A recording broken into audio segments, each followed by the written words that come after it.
NITI voice zone அப்படிங்கிற ஒரு சேனலை ஆரம்பித்து இன்னுமே வந்து பார்த்தோன்னா வீடியோ எதுவும் பேசி போடாமல் சும்மா நார்மலாகவே வந்து பார்த்தோன்னா ஷார்ட்ஸ் மட்டுமே போட்டிருக்கேன்னு தான் பார்க்குறீங்க. அது ஒன்றும் இல்லைங்க. இந்த சேனலை ஆரம்பித்த உடனே ஃபஸ்ட்டு வீடியோ வந்து பார்த்தோன்னா எனக்கு பிடிச்ச முருகர் கோயிலுக்கு போயிட்டு தான் நான் வந்து பார்த்தோன்னா அந்த கோயிலை பற்றின ஒரு வீடியோ போடணுன்ட்டு இருந்தேன். அதே மாதிரி திருச்செந்தூர் கோயிலுக்கு நான் வந்து ஒரு ரொம்ப நாளாகவே போகணுன்னு ஒரு ஆசைப்பட்ட ஒரு கோயில்.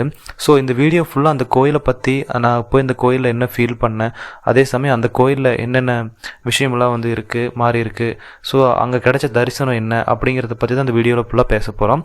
வாங்க வீடியோக்குள்ளே போகலாம். கோயிலுக்குள்ளே என்ட்ரான உடனே நல்லா கோபுரம் வந்து பார்த்தோன்னா பெருசாக வந்து பார்த்தோன்னா நம்ம பார்க்குறதுக்கே அவ்வளோ அழகாக வந்து பார்த்தோன்னா காட்சி தருது. அதே சமயம் வந்து நம்ம காலையில் ஏர்லி மார்னிங் போகிறதுனால வந்து பார்த்தோன்னா ஃபஸ்ட்டு போய் நம்ம கடலில் குளிச்சுட்டு போகலாம், கடலில் போய் பார்த்துட்டு போனோம்னா கொஞ்சம் சூரிய வெளிச்சம் அதெல்லாம் பார்க்கலான்னு சொன்னாங்க. ஸோ அதெல்லாம் போய் பார்த்துட்டு, ஏன்னா நான் இப்போ தான் ஃபஸ்ட் டைம் வரேன், எனக்கு அங்கே எப்படி போகணும் எங்கே இது பண்ணணும்னு தெரியாது. ஸோ ஃபஸ்ட்டு வந்து பார்த்தோன்னா கடலில் போய் வந்து குளிச்சுட்டு அதுக்கப்புறம் நம்ம கோயிலில் போய் பார்த்துக்கலாம் அப்படின்னு சொல்லிட்டு கடலில் போய் குளிச்சுட்டு திரும்பவும் வந்து பார்த்தோன்னா வெளியே குளிக்கிறதுக்குன்னு தனியாக ஒரு இடம் இருக்குது. அங்கே போய் நம்ம வந்து லாக்கரில் ட்ரெஸ் எல்லாம் பூட்டி வச்சு அங்கே போய் குளிச்சுட்டு அதுக்கப்புறம் தான் வந்து கோயிலுக்குள்ளே என்ட்ரு ஆகிறோம். என்ட்ரு ஆனதுக்கப்புறம் வந்து இன்றைக்கி வந்து தரிசனம் வந்து பொது தரிசனமே போய்க்கலாம், நம்ம 100 ரூபா டிக்கெட் 200 500 டிக்கெட்லாம் வேணாம், எல்லோரும் போகிற மாதிரி பொது தரிசனத்தில் போய்க்கலான்னு சொல்லி தான் போனோம். பட் இது நார்மல் டேஸமாக, ஸோ இந்த டைமில் வந்து பார்த்தோன்னா அதிகமாக மக்கள் வராத டைமே வந்து கூட்டம். நான் வந்து ஒரு 10:30 மணிக்கு நான் போனேன். ஆனால் முருகரை பார்க்குறப்போ வந்து பார்த்தோன்னா கரெக்டாக ஒரு 2:30 2:40 கிட்ட ஆயிடுச்சு, 2:30 கிட்ட ஆயிடுச்சு கரெக்டாக பார்க்குறப்போ. ஸோ அந்தளவுக்கு வந்து பார்த்தோன்னா கூட்டம்.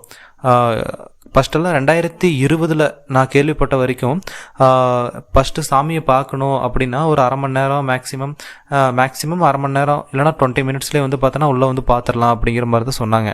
பட் இப்போ ஒரு 2025 இந்த அளவுக்கு கூட்டம் வருதுன்னா கண்டிப்பாக கடவுளோட அருளும் பக்தியும் தான் காரணம்.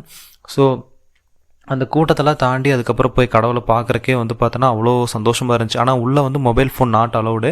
உள்ளே நம்ம போகிறப்போ வந்து பார்த்தோன்னா ஷர்ட்டெல்லாம் கழட்டிட்டு தான் போகணும், பாய்ஸ் உள்ளே போகிறப்போ ஷர்ட்டெல்லாம் கழட்டிட்டு தான் போகணும் அப்படிங்கிற மாதிரி கண்டிஷனுங்க. அதை மாரி நம்ம மொபைல் ஃபோனெல்லாம் உள்ளே கொண்டு போயிட்டோம்னா கண்டிப்பாக அதுக்கு ஃபைன் இருக்குது. ஸோ உள்ளே போகிறப்போ வந்து மொபைல் ஃபோனை வந்து அவாய்ட் பண்ணிடுங்க. அதுக்கு தனியாக வந்து பார்த்தோன்னா வெளியே மொபைல் லாக்கர் தனியாக இருக்குது, ஸோ அதை நீங்கள் யூஸ் பண்ணிக்கலாம். அதே சமயம் ஃபுல்லாக முடிச்சுட்டு அப்புறம் வெளியே வர்றப்போ வந்து பார்த்தோன்னா திருப்தியாக ஃபுல்லாக சுற்றி பார்த்துட்டு அந்த கடல் இதெல்லாம் பார்க்குறப்பே அவ்வளோ சந்தோஷம். கண்டிப்பாக குடும்பத்தோடு இந்த ஒரு கோயிலுக்கு வந்தீங்கன்னா கண்டிப்பாக ஒரு நல்லது நடக்கும்னு சொல்கிறாங்க. அதே சமயம் வந்து பார்த்தோன்னா ஒரு நல்ல ஃபீல், இந்த கோயிலுக்கு நம்ம வந்துட்டு போகிறப்ப நம்மளுக்கு ஒரு மனசு திருப்தி. என்ன ஒரு கஷ்டம் வேறு என்ன ஸ்ட்ரெஸ்ஸு எல்லாம் ஓடிட்டு இருந்தாலும் வருஷத்தில் அட்லீஸ்ட் ஒரு டைம் இந்த கோயிலுக்கு வந்துட்டு போயிட்டோம்னா மைண்டில் இருக்கிற ஸ்ட்ரெஸ் இதெல்லாமே வந்து போயிடும். நம்ம கடவுள்கிட்ட ஒப்படைச்சிட்டோம்னா அவர் பார்த்துக்குவார், அந்த நம்பிக்கை. கண்டிப்பாக இந்த வீடியோ உங்களுக்கு பிடிச்சிருக்குன்னு நினைக்கிறேன். இந்த வீடியோ பிடிச்சிருந்தால் like and share and comment பண்ணுங்கள். வீடியோ தொடர்ந்து கண்டினியூஸாக பார்க்கணுன்னா சப்ஸ்கிரைப் பண்ணுங்கள். தேங்க்யூ.